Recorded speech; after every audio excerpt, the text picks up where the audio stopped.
ছুটির দিনে সবারই একটু ভালো মন্দ খেতে মন চায়। সকাল সকাল হাজব্যান্ড বাজারে গিয়েছিলেন এবং ওখান থেকে উনি খাসির কলিজা এনেছেন। তো খাসির কলিজাটা আমি টুকরা দিয়ে নিয়েছি, সাথে একটু আলু দিব, আমার মনে হচ্ছিল কম হয়ে যাবে। আসসালামু আলাইকুম, কেমন আছেন সবাই? আশা করছি সবাই ভালো আছেন। একটা পাত্রে আমি গরম পানি করে নিয়েছি, গরম পানির মধ্যে তেজপাতা এবং লবঙ্গ দিয়েছি, এটা দিয়ে সিদ্ধ দিলে গন্ধটা দূর হয়ে যাবে।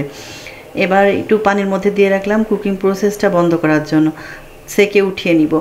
পাত্রে তেল দিয়েছি 4 টেবিল মতো চামচ মতো। এখানে তারপরে আমি পেঁয়াজটাকে দিয়ে দিলাম, পেঁয়াজের সাথে টমেটোকেও ভেজে নিব। পেঁয়াজ টমেটো ভাজা হয়ে গেলে হালকা একটু লবণ দিলাম, এরপরে আমি বাটা মশলাগুলো একে একে দিয়ে দিলাম। পেঁয়াজ বাটা, আদা বাটা, রসুন বাটা, জিরা বাটা দিয়ে একটু ভালো মতো কষিয়ে এবার গরম মশলাগুলো দিয়ে দিলাম।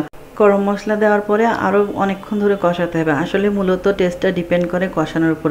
তরকারিটা কত মজা হয়েছে, আপনি কতটা কষিয়েছেন সেটার উপর ডিপেন্ড করে।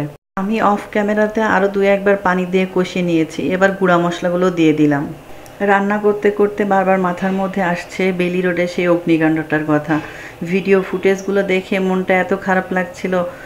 খাবারগুলো পড়ে আছে, মানুষগুলো মারা গিয়েছে। স্যুপের বাটিগুলো পড়ে আছে, ওয়েটার খাবার সার্ভ করে গিয়েছে, খাবারগুলো খেতেও পারেনি মানুষগুলো, শ্বাসরুদ্ধ হয়ে মারা গিয়েছে।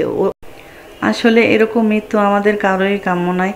কথা বলতে বলতে আমি কলিজাগুলোকে কষিয়ে নিয়েছি। এবার একটু কষানো হয়ে গিয়েছে যেহেতু আলুটাকে দিয়ে দিব। আলুটাকে দিয়ে আর একটু কষিয়ে নিব। আলুটা সিদ্ধ হয়ে আসলে আমি এখানে ঝোলের পানি এবং কাঁচামরিচ দিয়ে দিয়েছি। আমার রান্না প্রায় শেষের পথে।